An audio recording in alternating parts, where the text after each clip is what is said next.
Hello there, I'm Melanie and this is Mel's Stampin' Gallery, and I am so glad that you are back with me today. I want to create a double page scrapbook layout, and I'm going to be using these papers. These are just something I have in my stash, and I think it was from a collection called Dandy Designs. And also I want to use a sketch. I've had this sketch on my desk for quite a while, and I finally think I have the pictures to go with it.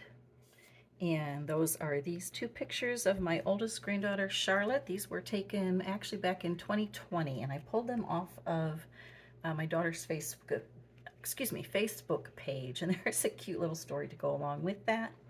But I also had this stamp set in my stash called Kiddin' Around, which I thought was perfect. I have a lot of pictures of my granddaughters crafting and pretending, and I just thought it would be great to use for their pictures. The fun thing is that it also comes with a die. Whoops, here they are over here. The dies, and of course it has extras that go along with it too. You can build a castle, building blocks, looks like a ball, here's a rug, some stars. So just lots of fun things to help document my granddaughters at play.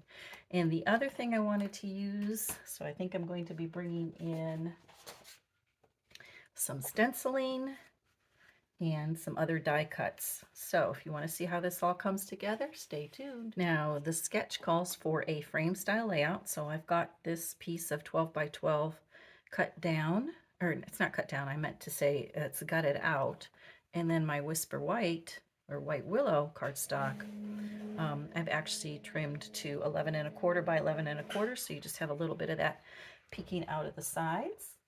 And then the two pictures, and I apologize, did I say double page scrapbook layout before? I'm so used to doing double pages. This is just going to be a single page. Are going to go like that. And then the sketch calls for these strips going across the back, and I wanted to bring in some of these colors kind of matching the yellow and the coral of her shirt. So I thought these papers would make a nice background for those photos, and I really wanted to use the star one, so that one I think I might have use more of it than the others.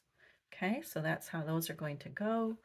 And then I also I've cut out from that stamp set, I have stamped it and just colored it with some colored pencils. I'm going to use that for an embellishment. And then there's the little rug that's going to go underneath there. And of course, you know, you have to have some pillows when you're pretending, making pretend forts, pillow forts. You ever do that when you were a kid? All right, so let's cut this all down and come right back. I've got this loosely laid out, and before I adhere it down, I wanted to do some stenciling to the background. And this is an older one from Close to My Heart as well, and it's got the stars on it, and I think I like that because I can get some random stars down here, and then I can continue it down here at the bottom. All right, so the next question was, do I use an ink pad or do I use some of the enamel effects that I have, or do I use this lunar paste? All of them would be good choices. So before I actually did it on the paper, I tried out a couple different choices first of all. So first, here's the lunar paste with the stars. And I thought, that's just a little bit too bold and in your face because I wanted them to be a little bit more subtle, although I do love that shine. All right, so that one we eliminate. Then I tried, how about using the ink and ink blending? And that's not Calypso Coral. That's supposed to be crushed curry, but again, I didn't like how bright it was. I wanted it to be a little bit softer. So then I tried the Pearlized Enamel Effects in the white, and this is from Stampin' Up, and it's on the last chance list, so you might want to grab that while you can. And when I put that up there, I thought that's just perfect because it's got the sparkle and shine, but it's just kind of a subtle look. So I think that's the one I'm going to go with.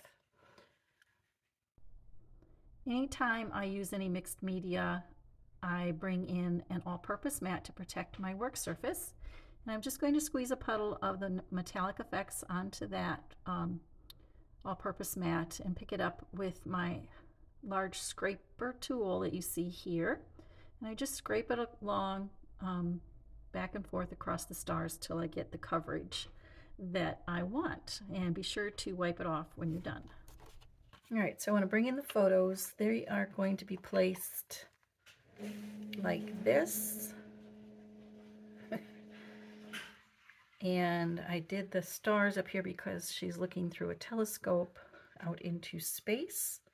So I did want to mount the photos because the white on white isn't making them stand out enough. So I thought, well, let's see, we could bring in some of that violet color from the telescope, and there's a little bit in the paper itself. So if I mount that on the violet, it's okay. I don't think it stands out that much. I think I like darker colors on my photos. So that's okay. So I thought, well, what about blue? There's some of this blue in here, and that's kind of a complementary color if I'm looking at my color wheel. So I thought, well, that kind of looks like bluebird to me from close to my heart. Okay, so let's put it on the bluebird, and that works because it coordinates with that blue, but I think mounting it on this bluebird color draws your eye over to that table and away from the subject in the photo. So then one of the colors was Calypso Coral. Oops, I've got two of them here. And that looks to me what the color of her shirt is. And as soon as I put the Calypso Coral on the photos, I knew that was the one I wanted because that draws your eye right to the photo, right to the subject. So I'm going to go ahead and mount those on that Calypso Coral. And let's see, I should probably mention that my photo with the white photo mat is a true 4x6. So I have cut down my photo mat to just 4 1/8 by 6 1/8. And that gives me just the perfect amount of a border around my photo. Now I think I have some dies I just bought. Actually went to a craft show here, and I just picked up these dies and had these clouds. So I'm thinking I'll cut those out and put them up there, but I thought, well, let's see. The stamp set had these stars. I thought I'd stamp them on the background up around the clouds maybe. All right, so let's flip over, reverse the mat so we can use the spongy side. And I'm going to, let's see, let me bring in just the die cuts to give me a general idea where the clouds are going to be.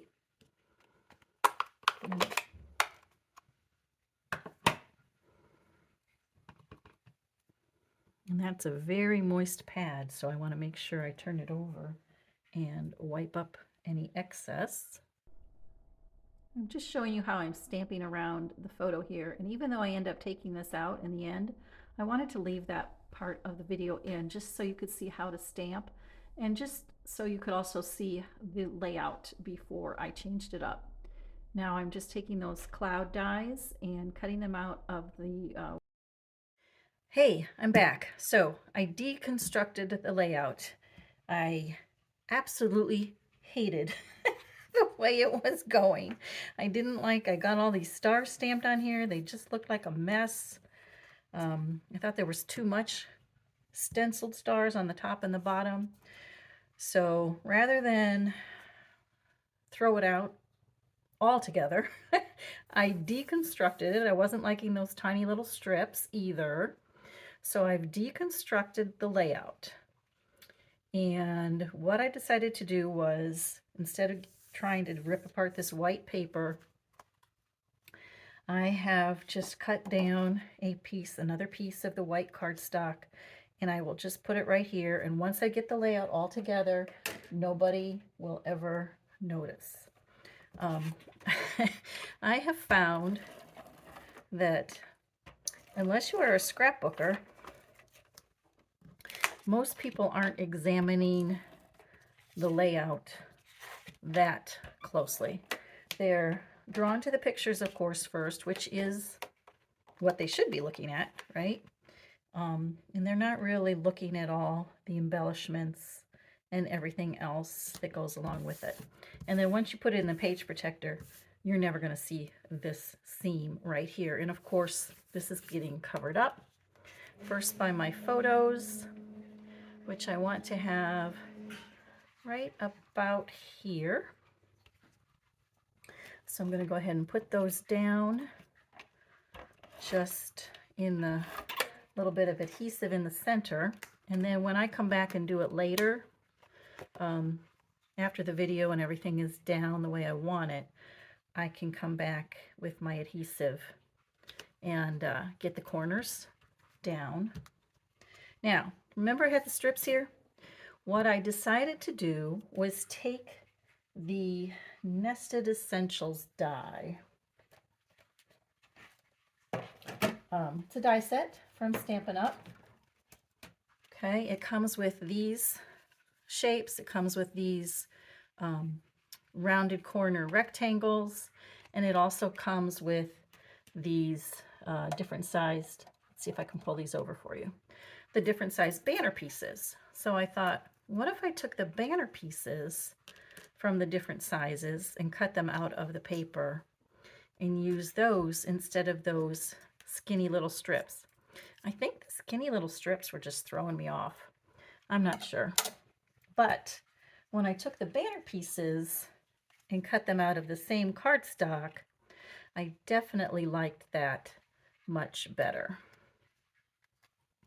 All right, so I've got these, and they're going to go about like that. Of course, I'm going to take that green tape off, but I just wanted to put it on there so I would remember kind of where I had them. I'm going to slip those under there.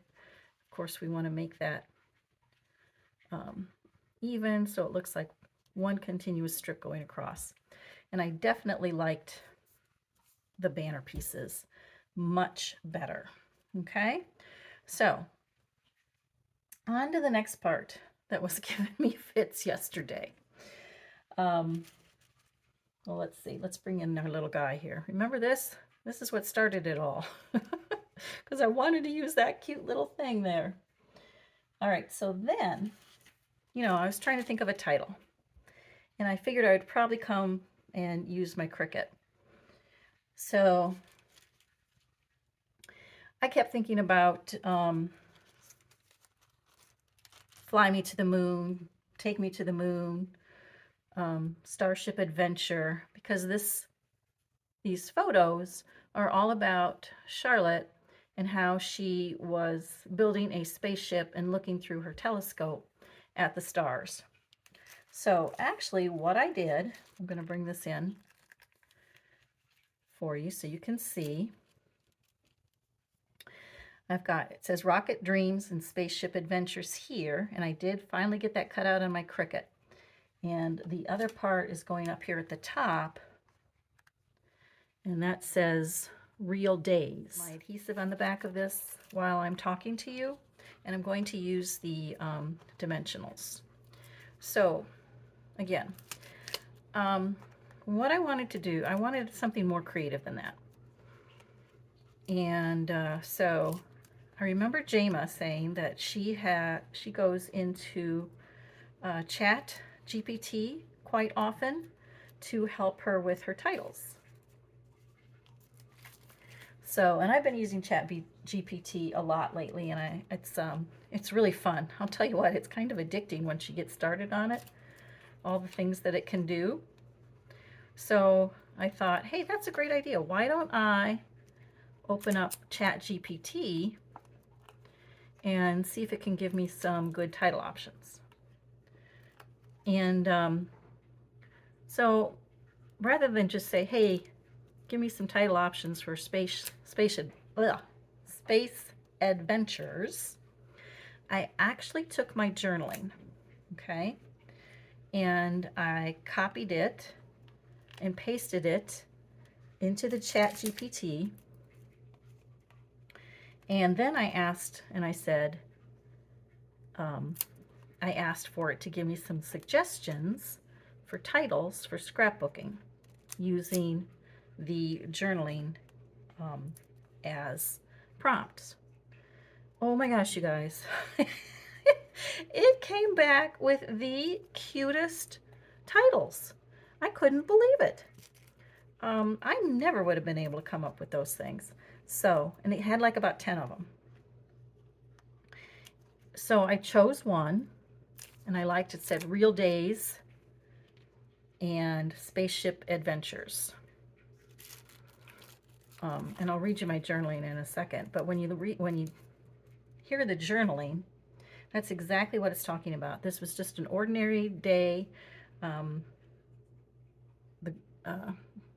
Just, you know, one of those ordinary days that you have, that everything, sometimes you're not feeling so good about your day and it's hectic and whatever, and then you see little girl playing like this and pretending, and it just makes you think that maybe you're not doing so bad after all. So anyway, it came up with Real Days, Rocket Dreams. And then it said, hey, would you like me to make a subtitle for you? And I'm like, yeah. And so then one of them was the Spaceship Adventures. I love it. It was perfect. So I thought, oh, I'll just sit down on my Cricut and, you know, do a print and cut and it'll be done. Wrong. My Cricut had a mind of its own yesterday. I do not know what it was doing. Probably I was doing something wrong, but it did not want to print and cut the way that I always know that I do it. So I had to, and by this time my desk is a mess, right? Can you relate to that? My desk is a mess. I've been working on this for hours. I look at the layout and I think, I hate this. I mean, I hated it. So I had to walk away and come back this morning. And actually, okay, do you ever lay in bed at night and think about your layouts and how you're going to fix them? All right, well, you know you're a scrapbooker when you do that. So I was laying there and I thought, oh, that's when the banner idea came to me, using the banners. So I thought I would, see, I think I have all those off. Yep. So I thought I would try the banners and then just try it one more time to see what was going on. So I did it this morning and it came out perfect. So I thought, well, I'm going to finish this layout and make it look the way I envision it in my mind. So that's where we are right now. All right, I'm going to go ahead and put some of these other things down and then I'll be right back. I've cut down some more of the banner shapes using the Nested Essentials die with the coordinating DSP papers. I'm just making a little banner cluster up here in the upper right hand corner. And then I added some stickers there and I'm just placing the clouds around and some of the other bits and pieces that I have die cut out from other things in my stash. Those little starburst things that you see me placing now, those actually come from a stamp set called Tune In. And I'm just picking them up with my pickup tool and putting down a little dot of the Barely Art glue and putting it back in place. While I do that, I want to go ahead and read you my journaling because I told you that I would. And the journaling actually was a quote written by my daughter on her Facebook page. So I just copied that and pasted that into my notes program and printed it out on the white cardstock and cut it into strips.